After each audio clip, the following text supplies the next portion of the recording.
Hi, it's Ryan Casey, sales trainer, Orange Theory studio owner, and today we are back with part 2 of our 4-part series about running great staff meetings for your sales team. Today, our topic is staff involvement. And this was a lesson that took me a little while to learn as a newer manager. I was the manager, I was the expert on the business. Why would I want to have a brand new sales rep teaching at the meetings instead of me? Well, it comes down to really what is the most effective, right? When you're teaching, it's not always about who teaches or who knows it the best or who delivers it in the best way that sounds great, but more importantly, it's who does your team actually listen to? If you're a parent, you've probably experienced this before where you told your kids something a million times, but they didn't listen. And then one day they come home and say, you know what? I was talking to Billy the other day, and I think I'm going to start going to the study sessions for math. And you're thinking to yourself, I've told you that a million times. Why do you now just listening? But Billy has a little more influence sometimes. So a couple things to keep in mind. Nobody likes when they have to do something, right? When advice comes from the manager, often it feels like have to advice. And then 2 is team members, especially younger ones, are almost always going to be more influenced by their peers. I remember being a brand new sales rep, and this is a long time ago, and anything my manager told me, I would do it. I figured, he was the boss for a reason. He had worked his way up to get there. I'm going to follow his advice because he has the most experience. And I'm sure many of you managers or owners were like that too. Well, times have changed a little bit over the last 20, 25 years. I started as a manager when I was 20. And I was managing 18 to 25-year-olds for the most part. So I was their peer for the first 7 to 8 years. But my last 4 to 5 years, especially when I was twice their age, I could really see how when one of the team members taught a topic, it often resonated more with the team than when I mentioned something. So some of it comes down to confidence and relatability. When a manager teaches, hey, here's what I do, the team can think, well, that's the manager. They've been doing this forever. Of course, they're going to be good at it. But when another staff member teaches something, they often think, I've been here longer than that person. There's no way they should be kicking my butt at that. Or they'd think, hey, you know what? That person's only been here a little bit longer than me. I bet I could get to where they're at pretty soon too. So also, when a topic comes from somebody who's in the same position as them, the team usually believes they have a more aligned interest. Many of the motivations of that staff member who's talking or teaching are probably in alignment with the rest of the team. Also, a lot of the analogies and stories and examples they use will be much more effective. It was a sad day when my movie analogies stopped working. Nobody understood the movies that I was talking about. I mean, who hasn't seen Tommy Boy? Come on, right? But here's some keys on involving your team members in a staff meeting, right? So first, your staff should be talking most of the time.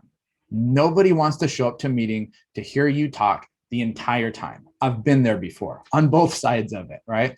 So no matter how amazing you are, if you're speaking the whole time, every time, eventually you're going to start sounding like the teacher on the Peanuts gang with Charlie Brown and Snoopy, right? So the second thing is have your top performers speak each week. This, allow them to prepare something for the meeting. It doesn't have to be a lot, but this has multiple benefits. It recognizes your people. It creates the want with the right staff members to be that person next time, right? It also changes up who's talking, which makes everybody more attentive. It develops your staff by giving them opportunities to speak in front of everybody, and especially in front of their peers there. It's a great way to enhance the advancement of your people. Also, think about who have the people on your team who have the most influence too. If you see a rookie outperforming vets, people want to know what they're doing. Side note on that, when the rookies are outperforming the vets, it's usually because the new people are just doing what they're supposed to be doing, and your vets have gotten a little bit off of the program, a little bit off of their scripts, a little bit off of the systems. Side note there, okay? Different staff members, though, also might have different levels of influence based on the topic, too. Someone might be the expert on the phone. Someone might be your best closer.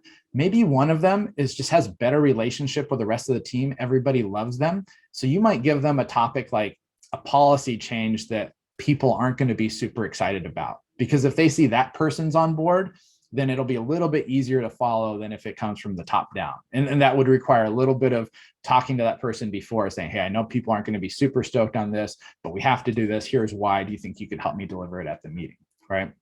Now, when you take your top performers and have them teach, make sure you help them prepare their tips. So you're in the know and you can help them adjust anything. I usually don't want any topics coming out that I'm completely unaware of that might be coming out.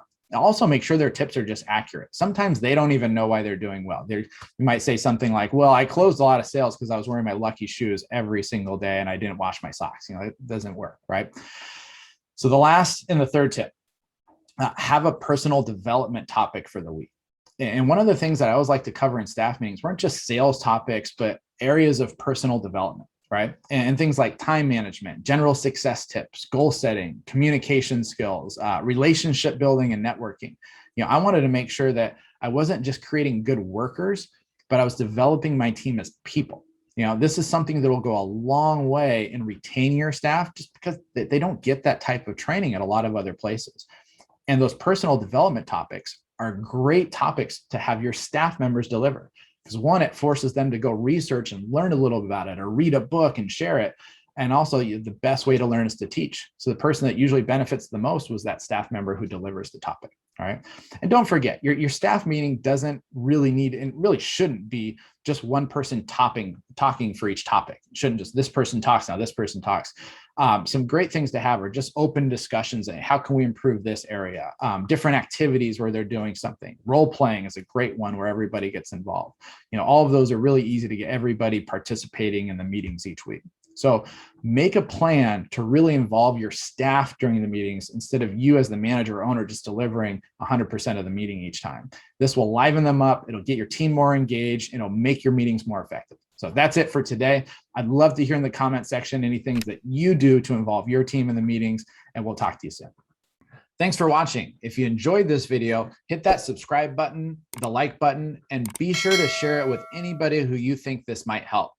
Help me share that sales doesn't have to be that scary, intimidating thing when you do it right. Thanks again, and I'll see you soon.